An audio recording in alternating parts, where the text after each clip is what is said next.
So guys, how does the storyline end? So the storyline is going to end as the same way you established it. So what are you going to be looking for? You're going to be looking for a fake break. We're going to be looking for a next candle, then a fake breakout structure. So let me just show you an example with this one. So you can see that right here, we had the next candle. Here we had the next candle. Here we had the next candle. Here we had the next candle. So what are you going to be looking for? Something like this. So this one is supposed to be bullish just like this. Here, we are going to be looking for sells. So this one is going to be a bearish storyline, just like this right here. You would be looking for sells, but as you can see here, the market shot to the upside. It gave us a break and retest, then it started buying. But now looking at this would have been a bearish storyline. So it'd be looking for sells right here.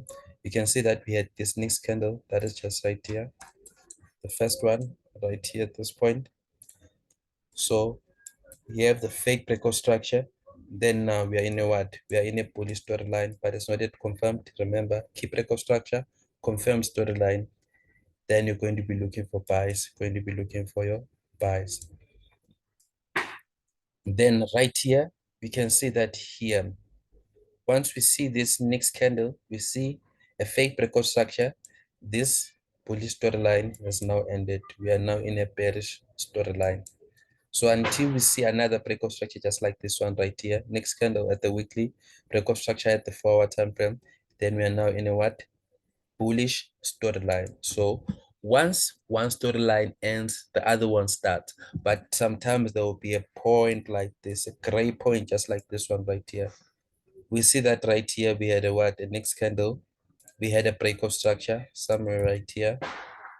We had a breakout structure, this fake breakout structure. So telling us that we're now in a bearish storyline. But if we are in a bearish storyline, the market should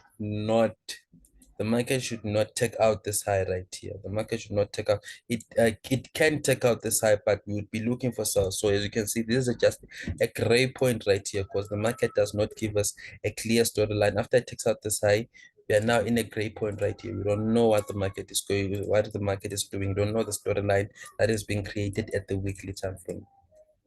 You can see the weekly time frame only.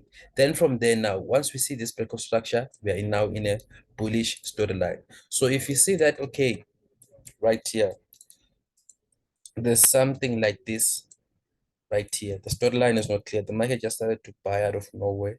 The storyline is not clear. There's nothing wrong with that. The market is always going to do that. And if you understand the liquidity cycle, you know what's happening right here. You know what's happening right here. Right here, as you can see, buy reactions. But now from here now we don't have anything, so we have nothing to do until the market has reached this point right here, rejecting after rejecting this point. So as you can see, so from here, the first week here, the second week right here, you would be waiting, not doing anything, unless maybe if you play the daily time frame storyline.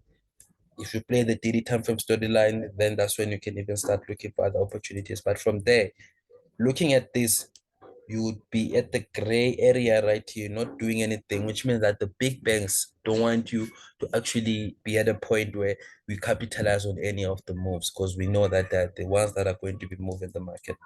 But sometimes you see that here, they just move the market without even giving us without even giving us an opportunity. The main thing that you should understand when it comes to trading, it doesn't matter how smart you are. You don't even have to know what is going on in the market to make money. It's simple as that. You don't even have to know what is going on in the market, because I cannot tell you why did the market sell from here. There was no collapse. You see that here, this SNR level here was tapped, but I cannot tell you. If I go to maybe the monthly time frame, there's nothing in the monthly time frame. If I go to the daily time frame, unless if I can look at the daily time frame. So even on the daily time frame, there's nothing that I can tell you. Why did the market even start selling? Based on what? Based on on SNR. But once you look at another concept like algo trading, you'd identify that this is transactional liquidity, this is endorsement liquidity, selling from that high, going to the downside. So it doesn't matter how much knowledge we have, the market is going to make a move that you don't even know and you cannot even explain. So there are some of the moves that, okay, if you're going to be looking at SNR, don't stress about it. So if you see something like this, wait until you see something that you know, you see the confluences that you know and that you understand. Then after that, that's when you're going to even start looking for an opportunity. So the market is always going to give you some gray areas. Don't stress about them. Go to a higher time frame, go to a lower time frame, or just forget that pair for that week or for that month until you see something that you understand. Then after that, that's when you can even start taking your trades and so forth. I guess it's simple. That's the simplest analogy that I can use right now.